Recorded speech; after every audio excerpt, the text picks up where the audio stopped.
futures. Let us begin with Paul George intending to sign with the 76ers. The news breaking early this morning. Adrian Wojnarowski telling us Paul George to Philly, 4 years, $212 million. 9-time All-Star, George averaging just under 21 points per game over a 14-year career spent with Indiana, Oklahoma City, and the LA Clippers. George joining a pair of All-Stars in Philly in Joel Embiid and Tyrese Maxey. Maxey agreeing to a contract extension this morning as well. The Sixers, as you can see, also signing Andre Drummond and Eric Gordon. They bring back Kelly Oubre. This in addition to drafting Jared McCain in the first round of this year's draft. Mention his name, he's right here, senior NBA insider Adrian Wojnarowski. So how did Paul George to the Sixers come together? Hey, Jay, the door opened up for Philadelphia for a couple of reasons in LA.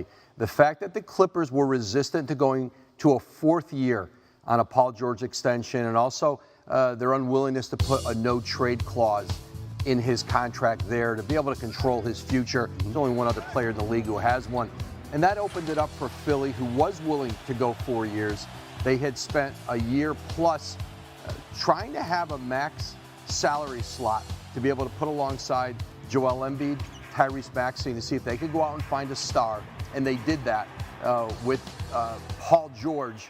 And if you're going to try to beat the Celtics in the Eastern Conference, you have got to be strong at that wing position. You saw the Knicks load up OG Anunoby, at that position, Mikal Bridges, and now Paul George back to the Eastern Conference in Philadelphia. All right, East is going to be fun next season. So, okay, much of the free agent focus now moving to Klay Thompson and what he could do. So, Woj, what are you potentially hearing about him trying to get out of San Fran? Really two teams in this right now, the Dallas Mavericks, the Los Angeles Lakers. He talked with both fairly extensively last night. He slept on it.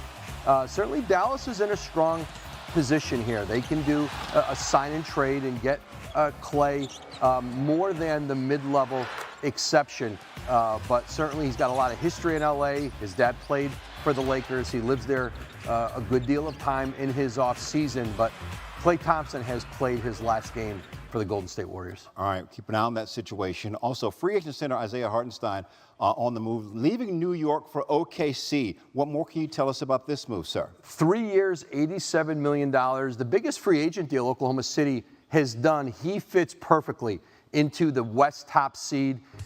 They need certainly some physicality and size, but he's a great passing big man.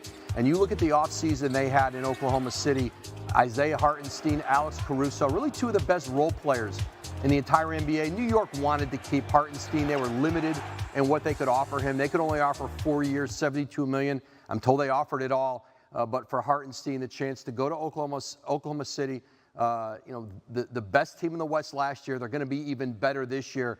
Hartenstein fits seamlessly into that group. OKC is going to continue to be a problem. Keep it right here on SportsCenter for the very latest on free agency. Woj, thank you so much, brother. Appreciate you.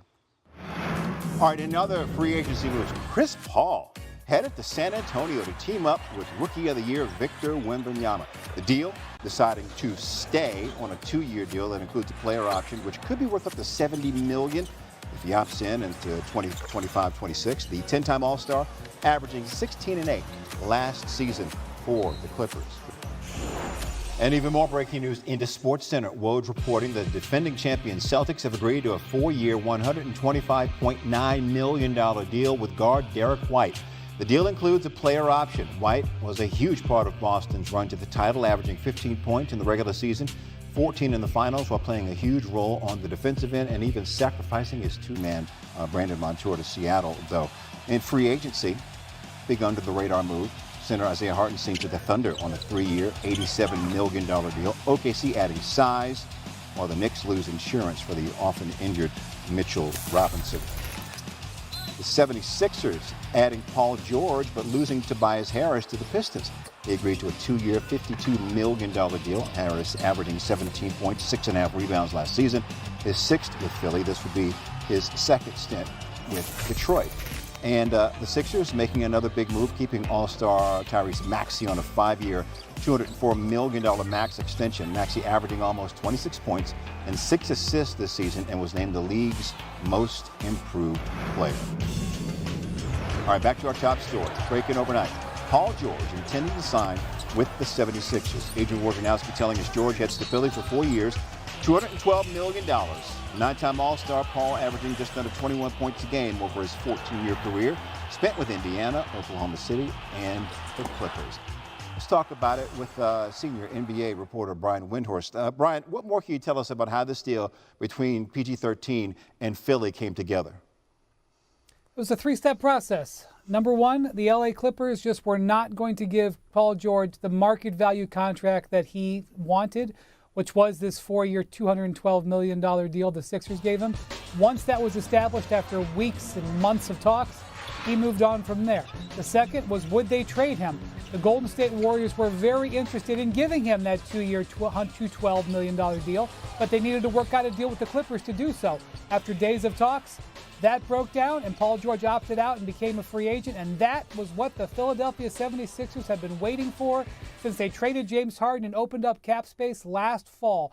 They needed to find a player to sign to fit next to Tyrese Maxey and Joel Embiid. They have the perfect player, Paul George, can go to a team contending for a championship where he fits in perfectly, and the marriage was consummated, and now you have a big star moving east. He's coming off a good season. 47% he shot from the floor, 41% from three this past season, both career best. All right, Wendy, you hang tight. Let's go over to Christina.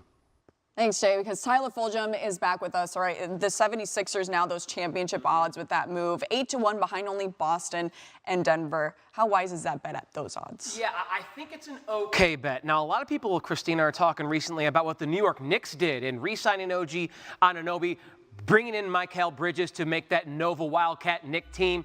And while I think they are going to be a great team, the Knicks, I would rather bet at similar prices on this new-look 76ers team that has Tyrese Maxey, Joel Embiid, and now Paul George. Because while the Knicks have a stud in Jalen Brunson, the Sixers have an MVP in Joel Embiid.